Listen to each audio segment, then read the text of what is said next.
السلام علیکم friends, welcome back to my channel. Friends, آج ہم نیو ناول سٹارٹ کرتے ہیں جس کا نام ہے میں اور تم، اور یہ تحریر ہے زینیا شرجیل کی۔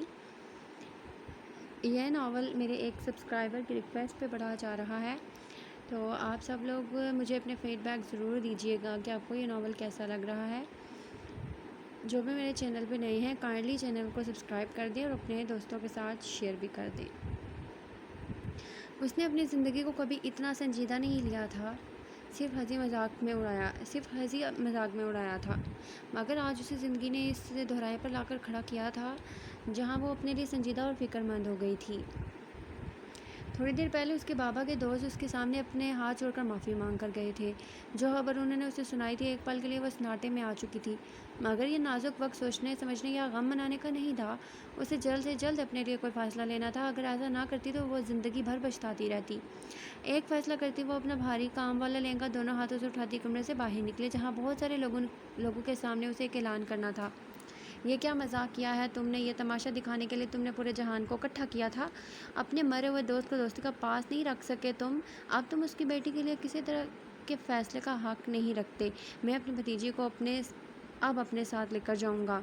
غرور سے بولتا ہوا وہ 47 سالہ آدمی اندر ہی اندر اس صورتحال کو دیکھ کر مطمئن تھا۔ اب اسے موقع ملا تھا کہ وہ اپنی چال چلتا۔ میرے لیے آپ یا پھر کوئی دوسرا افراد فیصلہ کرنے کا حق نہیں رکھتا۔ میں بالغ ہوں، اپنے لیے خود بہتر فیصلہ کر سکتی ہوں۔ مجھے آپ کے ساتھ کوئی کہیں نہیں جانا۔ آج میری شادی کا دن تھا، میری شادی آج ہی کے دن ہوگی۔ وہ کمرے سے باہر نکل کر تمام لوگوں کے سامنے آتی بولی۔ وہاں موجود تمام افراد دلہن بنی اس لڑکی کو یوں سب کے سامنے آتا دیکھ، وہ اتنی بڑی بات کرتا دیکھ وہ دم خورد رہ گئی۔ کس سے کروں گی شادی؟ یہاں تمہیں اپنا دلہا دکھ رہا ہے کہیں؟ کس سے کرو گی؟ کمال کے گہرے طنز میں پوچھے گئے سوال پر وہ بنا ڈرے ہاتھ کا اشارہ کیے اس کی جانب کرتی بولی، وہ سامنے کھڑا ہے میرا دلہا، ان کی دلہن بنوں گی میں آج، اب ان سے شادی ہوگی میری۔ بنا ڈرتے اتنی بڑی بات ہی اچانک بولنے پر جہاں سب ہکا بکا رہ گئے تھے، وہ غصے میں آگ بگولا ہوا اپنی طرف اس لڑکی کا اشارہ دیکھ کر دلہن بنی اس لڑکی کا دماغ ٹھکانے لگانے کے لیے آگے بڑھنے لگا، مگر اس سے پہلے ذوالفقار نے اس کا ہاتھ سختی سے پکڑ لیا۔ ارے میں تو تم سے پہلے ہی بولتا تھا، تمہاری بھتیجی کا چکر اس لڑکی کے ساتھ نہیں بلکہ اس کے چچا کے ساتھ ہے۔ میں نے خود ان دونوں کو رات میں اکیلے نہر کے پاس دیکھا تھا۔ چودھری اسلم بھرے مجمع میں حیرت میں ڈوبے کمال سے بولا جس کی چال ناکام ہوتی نظر آ رہی تھی، بکواس بند کرو اپنی، خبردار جو اس معصوم بچی پر اتنا گھٹیا اور سنگین الزام لگانے کی کسی نے ہمت کی۔ تم میں سے کسی نے بالکل ٹھیک فیصلہ لیا ہے بیٹا، تم نے آج ہی کے دن تمہاری شادی ہوگی اور اسی سے ہوگی۔ لیکن بھائی صاحب میں کیسے اس سے شادی؟ اس نے کہنے کے لیے ضبط سے بھیجے ہوئے لب کھولے ہی تھے، مگر اپنے بھائی کی نظروں میں التجا دیکھ کر وہ خاموش ہو گیا۔ گاڑی میں ان دونوں کے بیٹھے ہونے کے باوجود گہری خاموشی چھائی ہوئی تھی۔ یہ دونوں نفوس ایک دوسرے سے بالکل انجان بنے اپنی منزل پر رواں تھے، منزل بھی وہ جو دونوں کی ایک ہو چکی تھی، کیونکہ تھوڑی دیر پہلے ہی ان دونوں کے درمیان مضبوط اور گہرا رشتہ جڑ چکا تھا۔ دلوں میں ایک دوسرے کے لیے رضامندی نہ ہونے کے باوجود وہ دونوں ہی اس رشتے کو اپنا چکے تھے۔ تبھی گاڑی میں موبائل ٹون زور شور سے بجنے لگی۔ ڈرائیونگ کرتے اس مرد نے اپنی پاکٹ سے موبائل نکال کر غصے میں اسکرین کو دیکھا اور کال ریسیو کر لی۔ ذرا صبر نہیں ہے تمہیں؟ بولا ہے نا خود کال کروں گا۔ تمہاری عقل میں نہیں آ رہی میری بات کہ بار بار مجھے کال کر کے ڈسٹرب مت کرو، ایک تو ویسی زندگی عذاب میں مبتلا ہو چکی ہے، اوپر سے تم۔ غصے میں موبائل پر بولتا ہوا اسے یہ معلوم نہ تھا کہ اس کے برابر میں بیٹھا موجود اس کی بات پر تڑپ گیا تھا۔ موبائل کو ڈیش بورڈ پر رکھتے ہوئے اس نے نگاہیں غلط بھی اپنے برابر میں بیٹھی اس لڑکی پر ڈالنا گوارا نہیں کی تھی جو ضبط کیا اپنے اوپر کیے جانے والے تبصرہ کو کسی کڑوی گولی کی طرح نگل چکی تھی۔ کیا زندگی صرف اس مرد کے عذاب میں مبتلا ہو چکی تھی اور جو کچھ آج اس کے ساتھ ہوا تھا اور وہ کچھ نہیں خود اس نے نکاح نامے پر کس دل سے سائن کیے تھے یہ وہی جانتی تھی۔ ہاں وہ الگ بات تھی، خود کو بچانے کے لیے اس نے اس مرد کے نام کا سہارا لیا تھا۔ ڈرائیونگ کرتا یہ مرد یقیناً آج اس کی بے باک طبیعت پر اندر تک جھلس کر راکھ ہو گیا ہوگا، وہ تو ہمیشہ سے ہی اس سے حائف رہتا تھا۔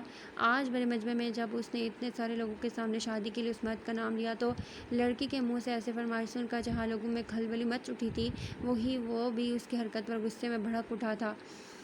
گاڑی اپنی منزل پر آ کر رک چکی تھی۔ اس سے پہلے کہ وہ اس کی طرف دیکھتی یا کچھ کہتی وہ ڈیش بورڈ پر اپنا موبائل اٹھائے اس کو نظر انداز کیے گاڑی سے اتر کر گھر کے اندر جا چکا تھا۔ احسان توحید سے اس کی آنکھیں بھر آئی تھیں، مگر اپنے آنسو کو آنکھوں سے باہر نکالے بغیر وہ خود بھی کار سے نیچے اتر آئی، یہی سوچ کر کہ ابھی تو شروعات تھی اس کی نئی شادی شدہ زندگی کی۔ حسن کے بچے بھاگ رہے ہوں، اپنی جان بچا کر رکو ذرا، ابھی بتاتی ہوں تمہیں میں۔ حال میں وہ آگے بھاگتے ہوئے حسن کے پیچھے بھاگتی ہوئی چیخ کر بولی، جو تھوڑی دیر پہلے اوپر برابر والی چھت پر نئے پڑوسیوں کی لڑکی سے بلا وجہ فری ہو رہا تھا۔ ابھی کہاں سے آ گئے میرے بچے، ابھی تو خود میرے کھیلنے کودنے کے دن ہے یار، کتنا تیز بھاگ رہی ہو، تھوڑا ہلکا تو بھاگو۔ حسن صفحے کے گرد چکر لگاتا ہوا ایک بار پھر اس کو ڈچ دے کر چھیڑتا ہوا بولا۔ وہ حسن کو پکڑنے میں ایک بار پھر ناکام ہوئی۔ آنے دو آج ذوالفقار انکل زمینوں پر سے، نہ میں ان کو تمہارے ان ٹھرکی کھیلوں کے بارے میں بتایا تو نام بدل دینا میرا، انہیں تمہارے سارے کرتوتوں کا بتاؤں گی، کیسے تم اس لانٹی پر لائن مار کر چھت پر کھڑے اس سے اشارے بازی کر رہے تھے۔ تھک ہار کر وہ صفحے پر بیٹھی ہوئی پھولی سانسوں کے درمیان حسن کو دھمکاتی ہوئی بولی،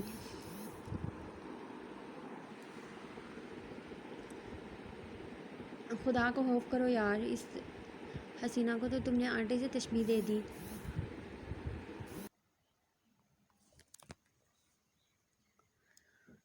حسن اس کے ہفا ہفا سے روپ پر پیار بھری نظر ڈالتا ہوا اس سے پوچھنے لگا۔ حسن کی بات پر لفظ بیوی پر اس کے گال شرم سے سرخ پڑنے لگے۔ پل بھر کے لیے وہ کچھ بول نہیں پائی، پھر اپنی جھنب مٹاتی ایک دم بولی، اگر تمہاری یہی چھچورے حرکتیں رہی تو میں شادی کے بعد تمہارا سر پھاڑ دوں گی حسن، تمہارا یہی رعب دیکھنے کی خاطر تو میں چھچوری حرکتوں پر اتر آتا ہوں۔ ابھی سے اپنا دماغ کلیئر کر لو شینا کو، میں نے نہیں بلکہ اس نے مجھے مخاطب کیا تھا، وہ چھت پر آ کر مجھ سے تمہارا ہی پوچھ رہی تھی، اور میں وہاں کھڑا اسے اشارے نہیں کر رہا تھا بلکہ یہ بتا رہا تھا کہ کچھ ماہ بعد میری اور تمہاری شادی ہونے والی ہے۔ ویسے میں سوچ رہا تھا بلا وجہ شینا کو اپنی اور تمہاری شادی کے بارے میں بتایا، وہ صرف تھوڑی ہیلدی ہی تو ہے اور ہماری شادی بھی چند ماہ بعد ہونی ہے، چند ماہ تو اس سے افیئر چلا ہی سکتا ہوں۔ افیئر چلانا ہے اس موٹی سے روح کو، تمہاری سیٹنگ تو میں ابھی خود کرواتی ہوں اس سے۔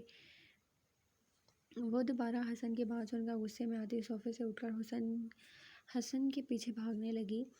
حسن تو ہنستا ہوا باہر بھاگ چکا تھا، مگر حال سے اندر آتے باوجود سے وہ بری طرح ٹکرائی۔ اوہ سوری، آپ کب آئے شہر سے؟ وہ دراصل حسن مجھے تنگ کر رہا تھا، تبھی میں اس کے پیچھے، وہ سامنے کھڑے مرد کو صفائی دیتی ہوئی بولی، جو ہاتھ سے ناگوار نظروں سے اس کے ٹکرانے پر اس کو گھور رہا تھا، اس لیے اس کی بات مکمل ہونے سے پہلے ہی وہ ہاتھ کے اشارے سے اسے مزید کچھ بولنے سے روک چکا تھا۔ 21 سال کی میچور لڑکی ہو تم، اور جو حرکتیں تم اس عمر میں کرتی ہو وہ تم پر بالکل بھی سوٹ نہیں کرتی۔ اپنی عمر کے لحاظ سے بردباری نہ سہی مگر سنجیدگی کا لبادہ ضرور اوڑھ لینا چاہیے تمہیں اب۔ آئندہ میں تمہیں بے وقوفوں کی طرح بھاگتے ہوئے یا شور مچاتے ہوئے نہ دیکھوں۔ یہ نیچے گرا اپنا دوپٹہ اٹھاؤ اور جاؤ یہاں سے، اپنے کمرے میں جاؤ۔ سامنے کھڑے اس غصیلے مرد کی گرجدار آواز پر وہ سہمی ہوئی خاموشی سے سر جھکا کر واقعی فرش پر وہ گرا اپنا دوپٹہ اٹھاتی اپنے کمرے میں چلی گئی۔ گاڑی سے نیچے اتر کر آہستہ قدم اٹھاتی ہوئی ماضی کی یادوں کو سوچتی وہ گھر کے اندر داخل ہوئی۔ لاؤنج میں قدم رکھ کر وہ صحیح راستے کا تعین کرنے لگی۔ آیا اسے اس وقت کہاں جانا چاہیے تھا؟ ایسا نہیں تھا کہ وہ اس گھر میں پہلی بار آئی تھی، یا پھر اسے اس کے بیڈ روم کا معلوم نہیں تھا، مگر اپنے اندر وہ اتنی ہمت کہاں سے لاتی جو اس کے بیڈ روم میں چلی جاتی؟ وہ تو ہمیشہ سے اسے اپنے کمرے میں موجود دیکھ کر ہار کھاتا تھا، نہ جانے آج اس کے ساتھ کیا سلوک کرتا ہے۔ وہ ہمت کرتی اس کے بیڈ روم کا رخ کرنے لگی۔ چند دنوں پہلے جب وہ اپنی شادی کی شاپنگ کرنے شہر میں موجود اس گھر میں آئی تھی تب وہ کس قدر خوش تھی، اور اب کتنی بار سمجھایا ہے تمہیں کہ میرے کمرے میں یوں منہ اٹھا کر مت آ جایا کرو، عقل نام کی کوئی چیز تمہارے اندر موجود ہے یا نہیں؟ چند دنوں پہلے اسی کمرے میں اس کے اچانک آنے پر وہ کس قدر بھرم ہوا تھا، اپنی شرٹ پہن کر اس کے بٹن بند کرتا ہوا وہ اس کو جھاڑتا ہوا بولا تھا، تب اسے اس چڑچڑے بابا پر ہنسی آئی تھی جو ایک مرد ہو کر اچھی باڈی کا مالک ہوتے ہوئے بھی لڑکیوں کی طرح شرمائے شرٹ پہن رہا تھا، اور جب اس نے اس چڑچڑے بابا سے اس بات کا اظہار کیا کہ اسے اتنا شرمانے کی ضرورت نہیں تھا، وہ اس پر کتنا غصہ ہوا تھا۔ آئندہ اگر تم نے میرے کمرے میں قدم رکھا تو حشر بگاڑ دوں گا تمہارا۔ وہ اس کی دھمکی یاد کر کے کمرے میں چاروں طرف اس کو دیکھنے لگی جو اس وقت اپنے کمرے میں کہیں بھی نہیں تھا۔ تبھی اس کی نظر ٹیرس پر اٹھی، وہ وہیں تھا اور موبائل پر کسی سے غصے میں بات کر رہا تھا، شاید معائشہ سے۔ نہ جانے معائشہ کو آج ہوئے حادثے کا علم ہوا تھا یا ابھی تک وہ بے چاری لا علم تھی۔ ابھی وہ معائشہ کے بارے میں سوچ ہی رہی تھی، تب وہ ٹیرس سے اپنے کمرے میں آیا۔ شاید وہ اس کو اپنے کمرے میں دیکھ چکا تھا۔ کیوں آئی ہو تم میرے کمرے میں؟ کہ کڑے تیوروں سے گھورتا وہ اپنے سامنے کھڑی سجی سوری دلہن کے روپ میں اس لڑکی سے پوچھنے لگا، جو اس وقت کسی افسرہ سے کم نہیں لگ رہی تھی، مگر وہ سامنے کھڑی اس لڑکی کے اس روپ میں ذرا برابر دلچسپی نہیں رکھتا تھا۔ تو آپ ہی بتا دیں اور کہاں آ جاؤں؟ وہ سامنے کھڑے اس مغرور انسان سے پوچھنے لگی جو کبھی بھی اس کو خاطر میں نہیں لایا تھا۔ بھلا وہ کیسے پیچھے ہٹ جاتا؟ اب تو وہ اس کا مالک بن بیٹھا تھا، جی بھر کے اس کی تذلیل کر سکتا تھا، وہ بھی ٹھوک بجا کر۔ میری بلا سے تم جہنم میں جاؤ، مگر یہاں میری نظروں کے سامنے سے دور چلی جاؤ، نہیں تو میں آج تمہارا سچ میں حشر بگاڑ دوں گا۔ وہ غصے میں بولا، کیوں بگاڑیں گے آپ میرا حشر؟ میں پوچھتی ہوں میرا جرم کیا ہے؟ برا تو آج خود میرے ساتھ ہوا ہے۔ برائی ہوئی آواز میں آنسوں کو روک کے وہ سامنے کھڑے سنگدل شخص سے پوچھنے لگی، جس نے سختی سے اسے دونوں بازوں سے جکڑ لیا تھا۔ اس کی آنکھوں میں غضب دیکھ کر وہ تکلیف سے کراہ اٹھی تھی۔ تم مجھ سے اپنا جرم پوچھ رہی ہو؟ جو کچھ تمہارے ساتھ ہوا وہی سب تم ڈیزرو کرتی تھی، کیونکہ اپنے ہمکانہ فیصلوں کے ذمہ دار تم خود ہو۔ خود کو گڑھے میں گرنے سے بچانے کے لیے تم نے شادی کے لیے میرا نام لیا۔ میں تمہیں ایک کم عقل اور ناسمجھ لڑکی سمجھتا تھا، مگر تم تو کافی زیادہ گھنی طبیعت کی نکلی۔ بہت برا ہوا ہے میرے ساتھ۔ بھائی صاحب کی شکل دیکھتے ہوئے مجھے قربانی کا بکرا بن کر اپنا آپ پیش کرنا پڑا، مگر میری ایک بات کان کھول کر سن لو، حالات نارمل ہوتے ہی میں تمہیں اس رشتے سے ہمیشہ کے لیے آزاد کر دوں گا، کیونکہ تمہاری جیسی بیوقوف، جذباتی اور موقع پرست لڑکی کو میں اپنی زندگی میں شامل کر کے اپنی زندگی برباد نہیں کر سکتا۔ سنا تم نے؟ وہ غصے سے بھرے لہجے میں بول کر چٹکی سے اس کے دونوں بازو چھوڑتا دور ہٹا۔ اپنی روتی ہوئی شکل میرے سامنے سے غائب کرو، اور جب تک تم میرے کمرے میں موجود ہو کوشش کرو کہ مجھے اپنی شکل کم دکھاؤ، اور اب تم میرے کمرے سے جا سکتی ہو۔ وہ اپنے سامنے کھڑی اس لڑکی پر ترس کھائے بغیر اس کی بے عزتی کرتا ہوا بولا، جو حالات آج پیدا ہوئے تھے، آخر کار کسی پر تو اسے اپنا غصہ نکالنا تھا۔ وہ جو توقع کر رہا تھا اس بے عزتی کے بعد وہ خاموشی سے اس کے کمرے سے چلی جائے گی، مگر یہ اس کی بھول تھی۔ سمجھتے کیا ہیں آخر آپ خود کو؟ کبھی خود پر غور کیا ہے آپ نے؟ آپ ایک بددماغ، چڑچڑے اور مغرور انسان ہیں۔ آپ جیسے انسان سے کوئی نارمل لڑکی شادی کر کے خوش نہیں رہ سکتی۔ مجھے کوئی شوق نہیں ہے آپ کے سامنے آنے کا یا آپ کو اپنی شکل دکھانے کا۔ یہ شادی اگر آپ نے مجبوری میں کی ہے تو میں نے بھی نکاح نامے پر سائن کرتے ہوئے لڈیاں نہیں ڈالی تھیں۔ آپ خود بھی اس بات سے اچھی طرح واقف ہے کہ میں نے سب کے سامنے شادی کے لیے آپ کا نام کیوں لیا، کیونکہ آپ سے شادی کرنا میری مجبوری تھی، نہ کہ آپ کسی محبت میں گرفتار ہوئی تھی میں۔ آپ کو ایسا کیوں لگ رہا ہے حالات نارمل ہونے کے بعد میں آپ کے ساتھ سمجھوتہ کرتے ہوئے اپنی ساری زندگی آپ کے ساتھ گزار دوں گی؟ کسی خود بھی انسان کے ساتھ عمر گزارنے سے بہتر ہے بندہ خودکشی کر لے، اور اگر مجھے مستقبل میں اپنے لیے کوئی ایک آپشن چوز کرنا پڑا تو میں خوشی خوشی موت کو گلے لگاؤں گی۔ وہ مصلحتاً اس کی باتیں برداشت کرتی خود کو کچھ بھی کہنے سے روک رہی تھی، مگر اتنا کچھ سننے کے بعد وہ خود کو روک نہیں پائی تھی اور پھٹ پڑی۔ Out! I said get out! نکل جاؤ اسی وقت میرے کمرے سے۔ وہ لڑکی اس کو شروع سے ہی بدتمیز لگتی تھی، آپ شادی کے بعد کیسے تمیز داری کا مظاہرہ کرتی۔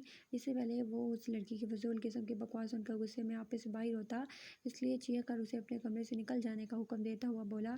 وہ بھی رکی نہیں تھی بلکہ کمرے کا دروازہ زور سے بند کرتے ہوئے اس کے کمرے سے باہر نکل گئی تھی۔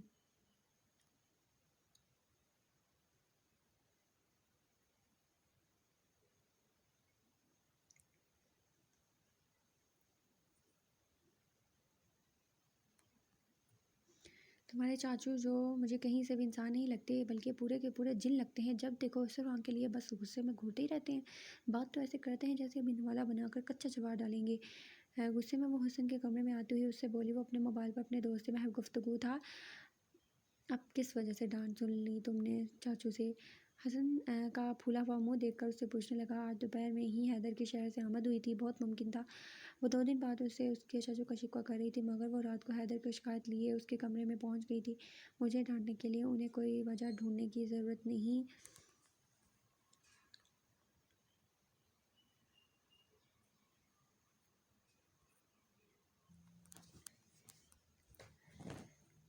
بے وجہ ہی جب دیکھو میری شکل دیکھ کر مجھ پر چڑھ دوڑتے ہیں۔ غلطی سے ذرا سا ٹکرا کیا گئی موصف سے سنجیدگی اور بردباری کے لیکچر دینے شروع ہو گئے۔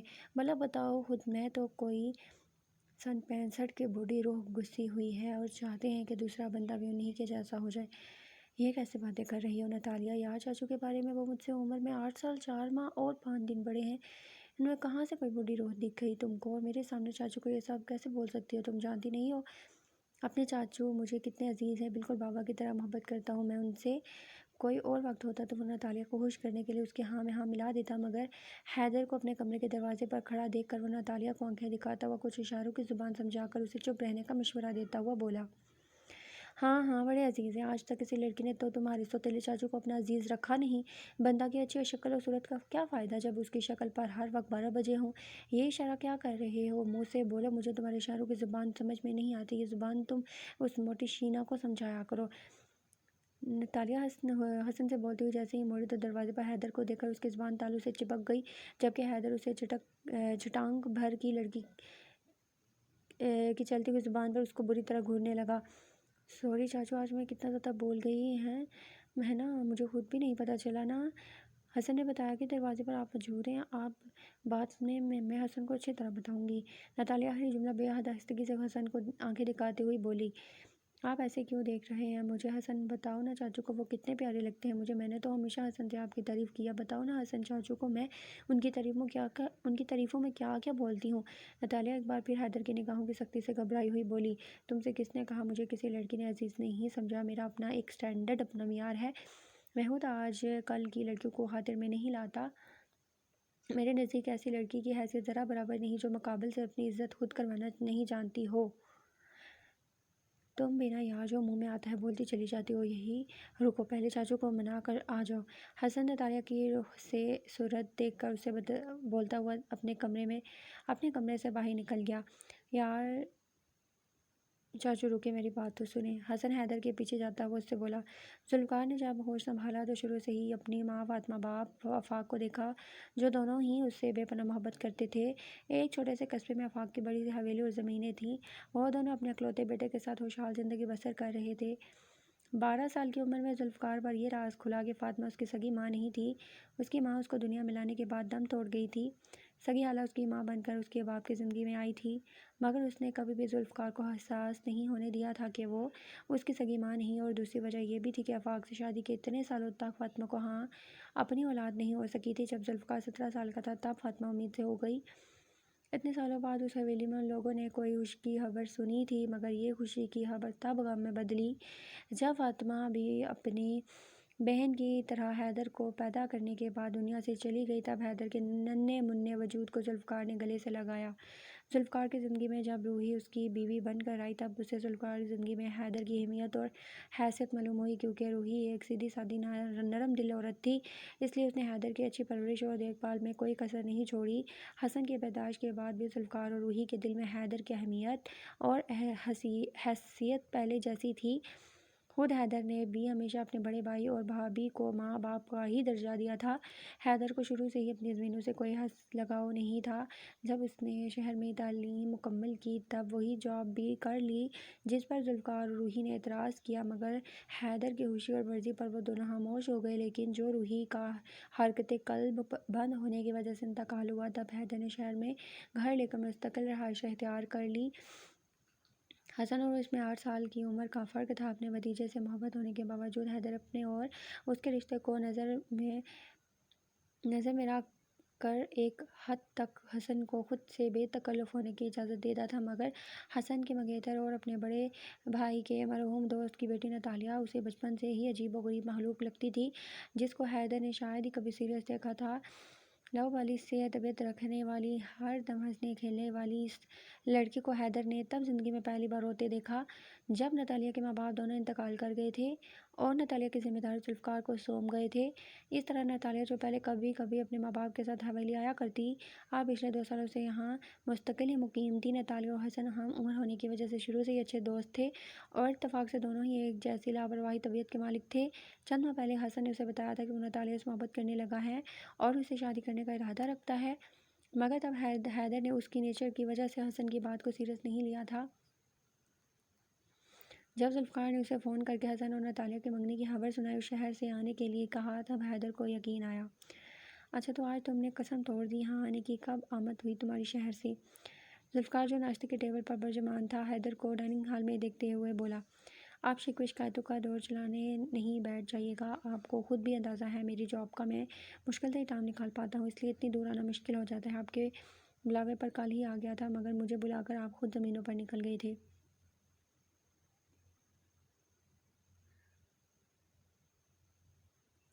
حیدر ذوالفقار کے دائیں جانب کرسی پر بیٹھتا ہوا اس سے بولا۔ وہ ہمیشہ اس ذوالفقار سے احترام سے بات کیا کرتا تھا، کیونکہ ذوالفقار نے اسے بھائی کے بجائے اپنے بیٹے کی طرح پالا تھا۔ یہاں اپنی زمینوں کو چھوڑ کر تم ہو شہر میں جا بسے ہو، نوکری کرنے کی حماقت بھی تم نے خود کی ہے، میرے شکوہ کرنے پر جن کی وضاحت دینے بیٹھ جاتے ہو، اور میں نے تمہیں 2 دن پہلے ہی نہیں بلایا تھا بلکہ ناراض ہونے کی دھمکی پر تمہیں حویلی مجبوراً آنا پڑا۔ حویلی آنے کے لیے تو میں پچھلے 2 ماہ سے تمہیں کہہ رہا تھا۔ ذوالفقار بہت پیارے انداز میں اس کی کھنچائی کرتے ہوئے بولا، آپ کو معلوم تو ہے بھائی صاحب، زمینوں سے مجھے کوئی خاص دلچسپی نہیں رہی شروع سے ہی، آپ یقین جانیے پچھلے 2 ماہ سے بے حد مصروف تھا، چاہ کر بھی حویلی آنے کے لیے ٹائم نہیں نکال پا رہا تھا۔ اچھا اب آ گیا ہوں آپ کے پاس، تو پھر مجھے بتائیں کہ وہ کون سی ضروری بات ہے جو آپ نے کرنی تھی مجھ سے؟ میں نے فیصلہ کیا ہے کہ 2 ماہ بعد حسن اور ناتالیہ کی شادی کر دوں، مگر دیکھا جائے تو حسن سے تم عمر اور رشتے میں بڑے ہو، اپنے لیے کیا سوچا ہے تم نے، میں یہ جاننا چاہتا ہوں۔ آپ نے صرف اس بات کے لیے مجھے شہر سے یہاں بلایا ہے بھائی صاحب، سیریسلی؟ اور حسن، اس کی عمر ہے کوئی شادی کرنے لائق، وہ ابھی صرف 21 سال کا ہے، اسے کم از کم اتنا میچور تو ہو لینے دیں کہ وہ کوئی ڈھنگ کا فیصلہ اپنے لیے کر لے، اتنی چھوٹی عمر میں آپ اس کی شادی کر دیں گے؟ حیدر کو سچ میں ذوالفقار کی بات حیران کر گئی۔ حسن کی شادی کا معاملہ فی الحال ایک طرف رکھو، ابھی اپنی بات کرو، تمہاری عمر تو ہے نا شادی کرنے لائق، اگلے سال 30 سال کے ہو جاؤ گے، اگر روحی زندہ ہوتی تو یہ سب فکریں وہی پالتی، ابھی تو سب کچھ مجھے ہی دیکھنا ہے۔ ذوالفقار اپنی مرحوم بیوی کو یاد کرتے ہوئے بولا، معائشہ کا ذکر کیا تھا میں نے آپ سے، میرے ساتھ میری ہی آفس میں کام کرتی ہے، ملواؤں گا بہت جلد اسے آپ سے، مگر بھائی صاحب آپ کو نہیں لگتا حسن کے معاملے میں آپ کافی جلد بازی سے کام لے رہے ہیں؟ حیدر کی سوئی ابھی تک حسن کی شادی پر اٹکی ہوئی تھی، کیونکہ حسن اچھا خاصا لاؤ والی طبیعت رکھنے کے ساتھ لاپرواہ سا لڑکا تھا اور کم عمر بھی، جبکہ جس سے اس کی شادی ہونے جا رہی تھی لاپرواہی اور بچپنے میں اس نے حسن کو بھی مات دے رکھی تھی، اور معائشہ کا ذکر اپنے بڑے بھائی کے سامنے حیدر نے اس لیے کر ڈالا تھا کیونکہ معائشہ حیدر کو